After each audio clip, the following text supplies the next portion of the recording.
మరియమ్మ వీరు మునగపడుని గుంటూరు జిల్లా నుండి ఇక్కడ గుంటూరు తైలాభిషేకానికి వచ్చారు. వీరి కుమార్తెకు వివాహం జరిగిన తర్వాత 2 సంవత్సరాల వరకు తనకి పిల్లలు పుట్టలేదు.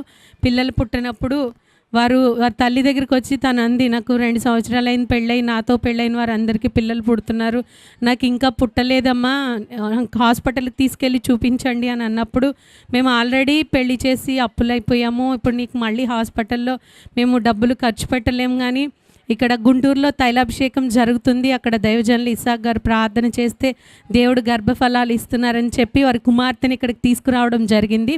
వారి కుమార్తె 3 నెలలు వచ్చిన తర్వాత వారి భర్త ఉద్యోగరీత్యా వారు వేరే ఊరు వెళ్ళిపోయి రాలేకపోయారు. అయినప్పటికీ వారి తల్లిగారు ప్రతి నెల వస్తూ ఇక్కడ నుండి ఆ ఫలం తీసుకొని వెళ్ళడం, ప్రార్థన తీసుకొని వెళ్ళి తనకి ఇచ్చిన తర్వాత తన గర్భం దాల్చడం జరిగింది. గర్భం ధరించిన తర్వాత కూడా 6 నెలల వరకు ఎక్కువ వాంతులు అవుతూ ఉండేవి. తెచ్చుకున్న మందులవి కూడా ఏమీ వాడలేదు, కానీ ఆ ప్రార్థన నూనె రోజు 7 సిలువలు వేసుకొని ఆ నోట్లో వేసుకుంటూ ఉండేవారు. అలానే తనది మేనరికం కూడా అవ్వడం వల్ల కొంచెం పిల్లలు డిఫెక్ట్స్తో పుడతారని డాక్టర్స్ అది చెప్పారు.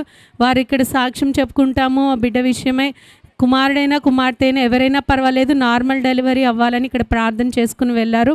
అదే రీతిగా వారి కుమార్తెకు నార్మల్ డెలివరీ అయింది. చక్కటి ఆరోగ్యమైన కుమార్తెను, అంటే వారికి మనవరాలు పుట్టిందని వారు సాక్ష్యం చెప్తున్నారు. ఈ సాక్ష్యం దేవుడు దీవించునుగాక.